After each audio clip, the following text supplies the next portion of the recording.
एक पुलिस वाला जो कि उत्तर प्रदेश के मेरठ जिले में मवाना थाना क्षेत्र में दरोगा के पद पे तैनात है।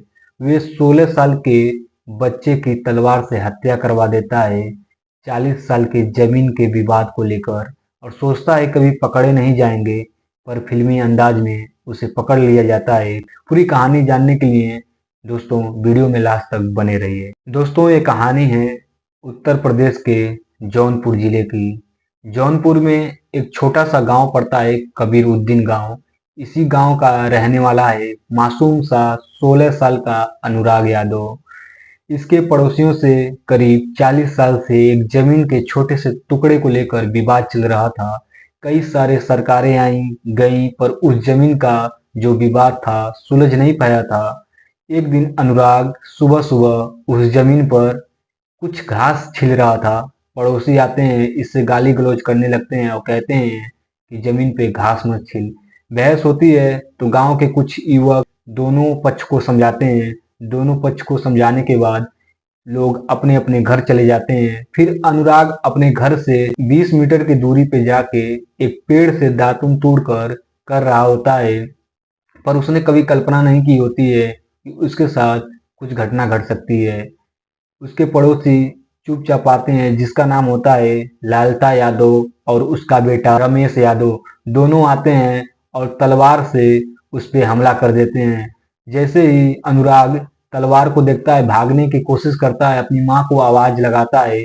माँ जैसे ही घर से बाहर निकलती है, तब तक ये दोनों बाप बेटे अनुराग यादव का तलवार से गला काट देते हैं। माँ जब ये देखती है तो चीखती हुई चिल्लाती हुई बेटे का कटा हुआ गला लेकर गोद में रोने लगती है। तब तक आरोपी फरार हो गए रहते हैं। पूरे गांव के लोग वहां पे जुट जाते हैं। पुलिस प्रशासन को तुरंत बुलाया जाता है। पुलिस प्रशासन आती है और तुरंत उन आरोपियों की खोज में लग जाती है, पर वो आरोपी तो फरार हो चुके थे। पुलिस उनके घर पे जाती है और छानबीन करती है, तो घर में सिर्फ आरोपियों के पिताजी थे।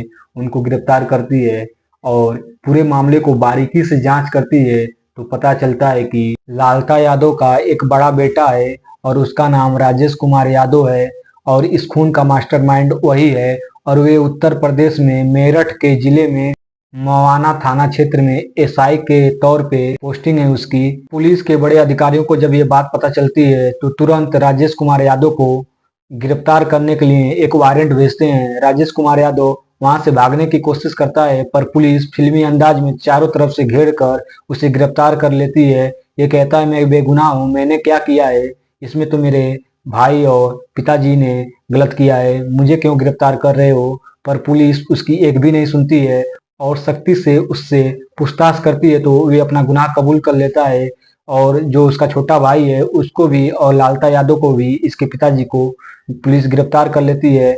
अब फिलहाल सभी आरोपी थाने में बंद हैं। अब देखते हैं कोर्ट इनको क्या सजा देती है। दोस्तों, आज की कहानी में बस इतना ही। मिलते हैं किसी और कहानी में, तब तक के लिए जय हिंद।